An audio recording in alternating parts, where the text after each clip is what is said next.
Hi, my name is Tevin Stewart. I will be presenting the ideas for my passion project. They'll be submitted in a form of a video. So the big idea for my passion project is to have in every single city hall as well as state capital, right, a touring art exhibit that illustrates the impact in our communities around the world and around the nation rather of food insecurity. They'll display different arts and different percentages as well as academic research facts about the nature and how food security affects different populations and why it is a sociological as well as an equal justice issue. The importance of this. Well, from a sociological point of view, without food and a basic resources, social life doesn't happen. Humans need to eat, right? And food is a proxy for your resources. So if a community or individuals lack critical resources, either a stable job or stable income level, food might go out the window, and that leads to deleterious effects down the line. So we see through using the lens of intersectionality when it comes to sociology, we see that those who experience food insecurity in the United States is not necessarily random. There's no mistake that food insecurity is a high rate amongst indigenous populations, African Americans, and Latinx individuals. We see that food as a proximity towards resources and towards systematic power oftentimes can show what are the fissures and what is lacking within society. So we see that food deserts and food insecurities are deeply intertwined and connected to the economic as well as social disparities that the United States experiences and has systematically upheld. So again, we see food is hitting a lot of these points of view. So from a sociological and intersectional point of view, we see those identities and groupings that lack food at a proper systematic level aren't necessarily random, but in fact are entwined with a lot of social factors and historical and economic factors within this nation. What is the target audience? Well, my target audience is those that can change, like so policy members, union members, and those that are politically active and able to organize their communities around changes. That is why I think it is key that the art exhibit is installed around city halls as well as state capitals, because those are areas that are often frequented by policy union leaders and the communities that organize around city halls and state council members. City halls rather and town halls are a common place for civil protests. So we see that the politicized populations already gather around these areas. So by having these art murals that demonstrate the impact of food insecurity, it will definitely nudge those that are politically active in the proper direction of doing systematic efforts in order to get rid of food insecurity. A few things that these will be able to analyze and to showcase is the scientific research of the effects of food insecurity.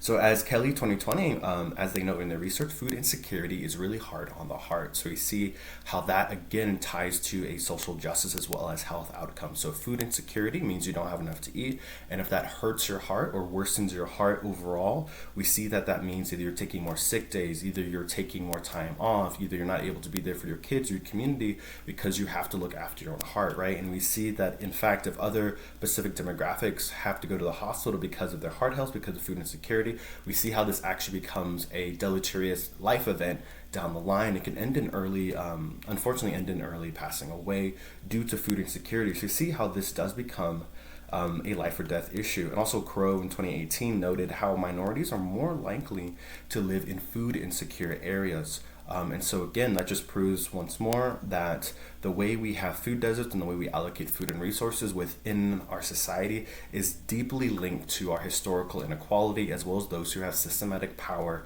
through our current economic as well as political system. So again, we see by hitting the heart of food insecurity, we can actually hit the front, push back in the front lines of systematic injustice within the United States. We see that this isn't some far off academic idea, but rather a lived reality by unfortunately millions of young people and as well as other adults in our country. So we see that the stakes are extremely high. Now we're looking for policy recommendations. So a key point with food insecurity is because it hits on social justice and inequality when it comes to power dynamics, we see that we need to push back with giving people more resources. So one easy way is to increase unionization efforts. Unions are a great way for the middle class to thrive in the United States. By increasing unionization and making it easier to organize your workplace, you're making it more likely that the event of working a job and still not having enough to eat will continue, because that's a real reality for a lot of Americans, is that they're the working poor. They have to work a traditional job and still not receive enough benefits. But unions are a key way to push back against low wages, and it gives you a sense of community. And also, by being in a union, you're able to pool resources. So even if necessarily in a single season your union doesn't win you a contract that is enough to sustain you, there are unions that participate in food drives as well, and there's other ways to organize your workplace in order to help each other when it comes to giving out food and resources for everyone within the union, and obviously a greater community as well. Another policy recommendation we could do is making food deserts illegal or against zoning laws. So, for example, single-use housing in the suburbs is a big zoning thing, right? So it says there's only a certain type of building that can be used within this area. If city halls and state legislators make it illegal that you cannot build an apartment unless there's a grocery store, or vice versa, right? You cannot have this format of a community or of a neighborhood unless you cannot have a neighborhood of this size unless there's adequate groceries, adequate fresh water, right, and adequate resources that aren't just a local gas station or local corner store. That definitely would be a muscular policy measure that we can actually act on in order to push back against food resources. Again, the issue within the United States, it's not that the food isn't present, it is rather that it's not equally distributed, and those who do not have systematic resources for it are not given those resources for proper food. And again, a more boisterous and more aggressive policy recommendation could be free food.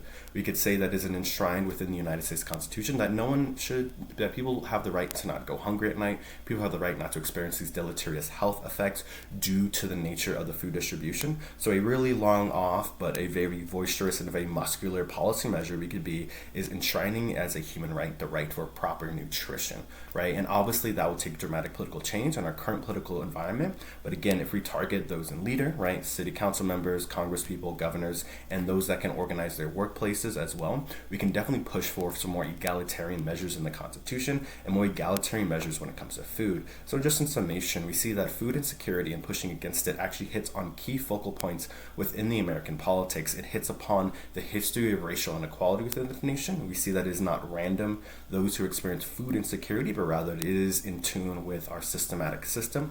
We see that those who have the power to change it are those who are heading unions, city council members, and those in state governments. Those would be most likely the policymakers and community leaders that can help us address.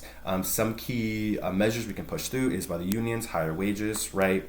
And again, building codes, making food deserts illegal, and as well as free food. So we see by establishing this art exhibit, having a tour around our country, we can definitely put the right ideas in the right people's head and show a dramatic realization and a dramatic visualization too of what it means that food insecurity is such a systematic problem within the United States. Thank you.